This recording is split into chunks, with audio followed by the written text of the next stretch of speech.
Welcome back to Trading 360. Time for the 360 round. For that, let's bring in our panel to discuss Tesla. Ken Johnston, Vice President of Data and Analytics at Envorso, and Yvette Zhang, who's from Advanced Mobility Segment Co-Leader and a Director in the Automotive and Industrial Practice at Alex Partners. Thank you so much for joining me on this Friday and, of course, a much anticipated event this Sunday. Even though there have been some suggestions of a potential call for this to be even pushed back further. But let's start with you, Ken. I mean, what are you expecting from this event as far as just how much hype there's been around it and also just how unusual it is that it's being held, obviously, on a Sunday? Well, the Sunday, I think, is really unusual because Tesla is so good at media. But the thing that I'm excited about is the impact Tesla getting into the auto taxi business is going to have on the market as a whole. When you think about it, Waymo made a little bit of a splash when they first launched, and now Zoox is launching, and you just don't get the buzz. When Tesla makes a move, everybody pays attention. And I'm really excited to see what this does for Tesla's stock and what it does for the auto taxi as a real thing, because it's going to elevate the conversation from these city by city rollouts to really having to have a national conversation about when do auto taxis become something that's spread all across America. So I think it'll be great, and I'm sure there'll be a lot of flash and hype. Yeah, no doubt about it, but no doubt a little bit more low-key, having it rolled out on a weekend, which is certainly an interesting move, as you point out. Yvette, let's get to you. I mean, obviously, as Ken touched on there, it's a big focus for the market as to how it compares with Waymo. Obviously, there's been a lot of talk around that already, obviously, operating in the Austin market. How are you watching this launch? Thank you so much for the opportunity to talk about my favorite topic, right, on the robotaxi and autonomous driving.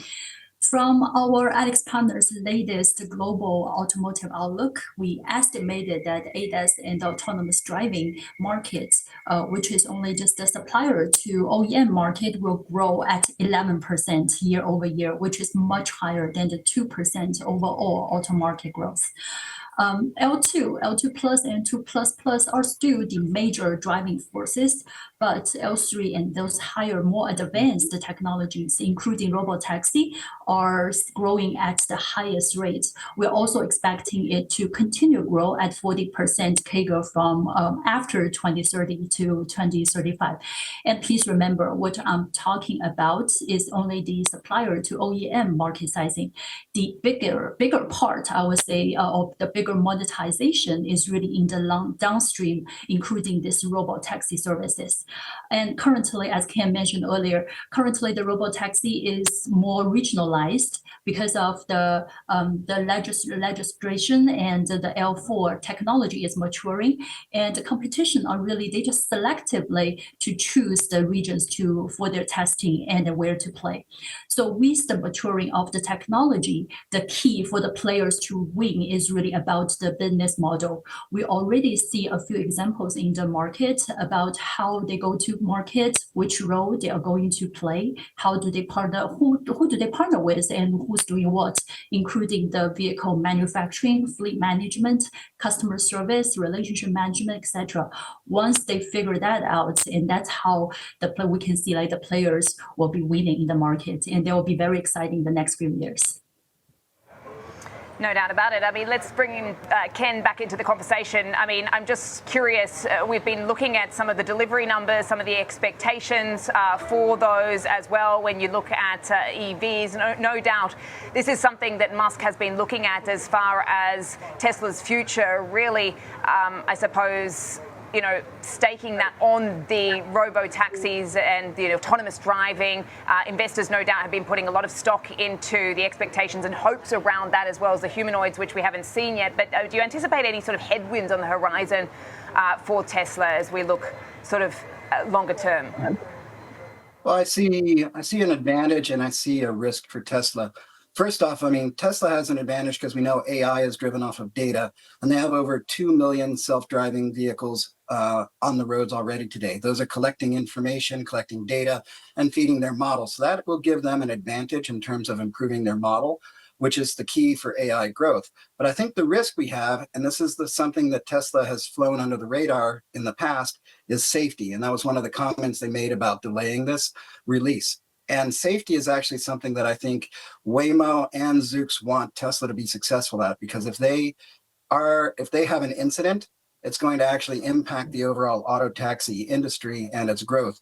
And so Tesla has to get safety right over the next 3, 6, 12 months in order to really be successful. And I think that moves them even further into the category of being a technology company, not an OEM. I just want to add one other thing, though, is that Tesla and Elon are definitely playing for the long game, because their focus on just using camera technology for their autonomous vehicles gives them a pricing advantage over the other companies that are using LiDAR. One thing I learned working in the auto manufacturing space is the per unit cost of vehicles is critical to control. And so their strategy, if they execute well, gives them an advantage on pricing as well. Right. And Yvette, just a very quick one, 30 seconds. I mean, just your very quick outlook here as far as long term. Well, it is. I think there's people have been talking about robotaxi for over a decade now, and I think we are beginning to looking at it to see it materializing now in the future. So I will see like there will be more and more exciting things happening in the next few years, and also in the long term. I'm very excited about it. All right, good stuff. Ken Johnston and Yvette Zhang, thank you so much for joining me here on this Friday ahead of that much anticipated robotaxi launch this weekend on Sunday in Austin.